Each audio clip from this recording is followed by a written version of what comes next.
क्या आपको पता है कि देवी अशोक सुंदरी कौन है?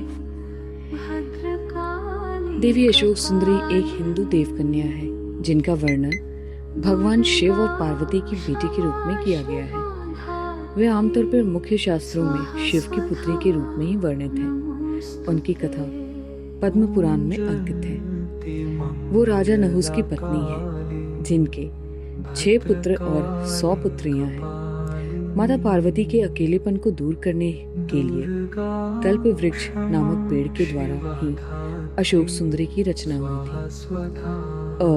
धन शोक मतलब सुख। माता पार्वती को सुखी करने हेतु ही उनका निर्माण हुआ था और वो इतनी ज्यादा ब्यूटीफुल थी कि कोई भी उन पे मोहित हो जाता था। इसी कारण उन्हें सुंदरी भी कहा गया। तो अशोक धन सुंदरी मिलके उनका नामकरण अशोक सुंदरी हुआ था। अशोक सुंदरी भगवान शिव और माता पार्वती की बेटी है। ये भगवान कार्तिकेय से छोटी किंतु गणेश जी, मनसा देवी, देवी ज्योति और भगवान अयप्पा से बड़ी है। आइए जानते हैं अशोक सुंदरी का जन्म और माता पार्वती की इस बेटी का जन्म कैसे हुआ। शिव पार्वती की प्रेम की कथा से कौन अनजान है। भगवान शिव और माता पार्वती की जो प्रेम लीला है वो पूरे दुनिया में ही विस्तार रूप से सबको पता है। मुझे लगता है कि भगवान शिव और पार्वती का जो प्रेम है वो शायद ही आज तक किसी के द्वारा किया गया हो।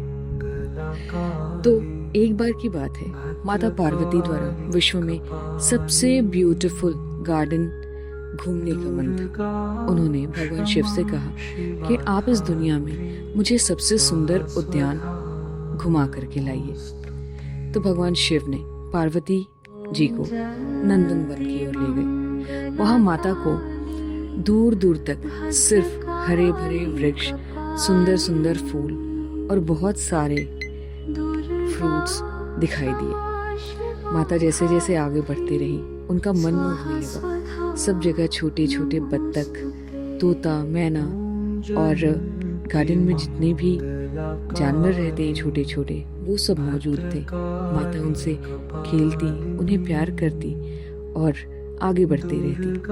आगे बढ़ते बढ़ते माता को एक बहुत ही सुंदर सा पेड़ दिखाई दिया। माता पार्वती उस पेड़ को देख के बिल्कुल मोहित हो गई।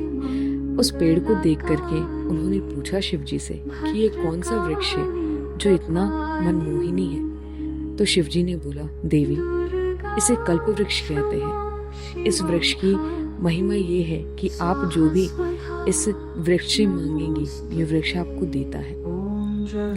माता पार्वती को उस वृक्ष से लगाव हो गया और इतना लगाव हो गया कि उन्होंने उस कल्प वृक्ष को उठा करके और कैलाश ले जाने के लिए कहा।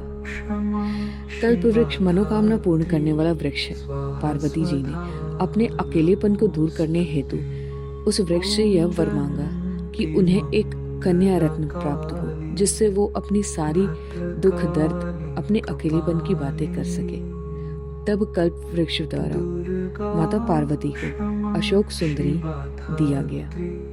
इस तरह अशोक सुंदरी का जन्म हुआ। माता पार्वती ने अशोक सुंदरी को पाला पोसा और जैसे जैसे अशोक सुंदरी बड़ी होने लगी वो बहुत ही खूबसूरत होने लगी और माता पार्वती की दोस्त बनके उनसे सारे बातचीत करती रहती, मानो कि वो माता पार्वती की हमराज हो गई थी। इन सब चीजों को देख करके माता पार्वती ने जब अशोक सुंदरी शादी के योग्य हो गई तो माता पार्वती ने उन्हें यह वरदान दिया कि उसका विवाह देवराज इंद्र जितने शक्तिशाली युवक से होगा और उसका नाम नहुस होगा।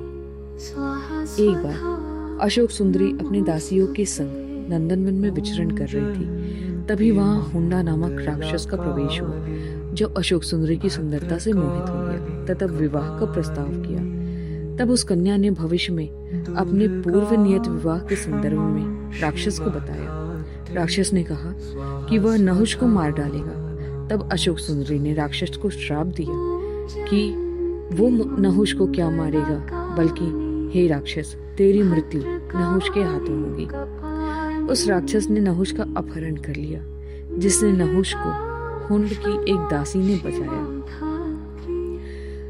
उस दासी ने महर्षि वशिष्ठ के आश्रम में नहुष को दे करके वहां पे उसका पालन पोषण करवाया, तथा जब नहुष बड़ा हुआ तब उसने इसी हुंड राक्षस का वध किया। बाद में नहुष तथा अशोक सुंदरी का विवाह हुआ तथा वह ययाति जैसे वीर पुत्रों तथा 100 रूपवती कन्याओं की माता बनी। इंद्र के अभाव में नहुष को ही अस्थायी रूप से इंद्र बनाया गया, लेकिन उसके घमंड के कारण उसे शाप मिला तथा इससे उसका पतन हो गया। बाद में इंद्र जी ने अपनी गद्दी पुनः ग्रहण की। नहुष के पुत्र ययाति भारत के चक्रवर्ती सम्राटों में से एक थे और उन्हीं के 5 पुत्रों ने संपूर्ण भारत पर राज किया। उनके 5 पुत्रों के नाम थे पुरु, यदु, तुर्वस, अनु और ध्रुव।